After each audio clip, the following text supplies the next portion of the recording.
Hujambo watazamaji wangu wote na mafanzi wangu, hapa ni channel ya Dropa Comedian. Wengi wananiita Dropa Comedian, huwa nafanya contents na pia huwa natoa news. Maana niko na channel mbili ya Kenya Show Media na pia hii ya Dropa TV, yani Dropa Comedian ya comedy. Tulikuwa hapa ni Kisii University, tulikuwa tumeenda kugraduate kijana wetu mwana Afrika, jina lake kamili ni Vincent Getilo.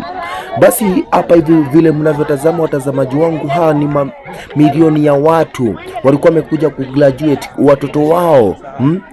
But kitu ambacho ningependa kuambia huyu mwana Afrika, keep up mwana Afrika, cause this is not the end. The end ni ile you must pursue your heart desire ambayo ulikuwa umeweka like your goal. Manzi, ningependa kuambia ni msikose kusupport hii channel, subscribe, like, share and comment. Furahia comedy zangu zote. Asante.